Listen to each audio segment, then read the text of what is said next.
नमस्कार दर्शक बंधु एवं आसला सुभद्रा योजना हिताधिकारी एक बड़ खुशी खबर सरकार देले बड़ सूचना राज्य में महिला मानी आसला एक बड़ खुशी खबर उपमुख्यमंत्री प्रभाती परिड़ा कले आज बड़ घोषणा समस्त को मिलवा जाऊँगी तृतीय किस्ती टंका तेबे केबे मिलिबो पूरा अपडेट जानिबा पूर्व जो मैंने आम चैनल टी नुआ करी आछती तेबे आम चैनल टी सब्सक्राइब कर रखु।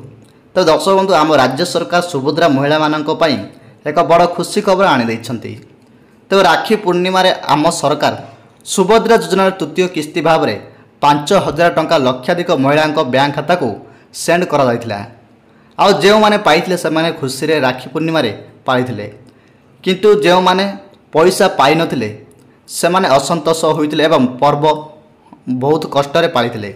तेबे एहा को नै एक बड़ खबर सामना को आछि पुणी थे सेप्टेम्बर एही तारीख रे मिलिबा को जाउछि सुभद्रा किस्ती टंका। तेज दर्शक बंधु सेपटे समाज कल्याण विभाग तरफ मिलता सूचना अनुसार 3टी कारण लाभार्थी को मिलला ना सुभद्रा टंका।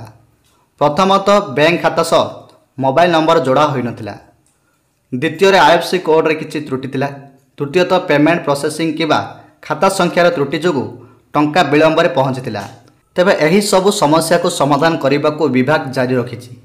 तेबे दर्शक बंधु प्रभाती परिड़ा कहिसंती जो मानकर किछि त्रुटि थिला बैंक खाता रे एबे से गुड़ा को जांच करा जाउछि। पुणी थोड़ा अपडेट पर सेप्टेम्बर मासर प्रथम सप्ताह में मिलिबा बोली सूचना मिली।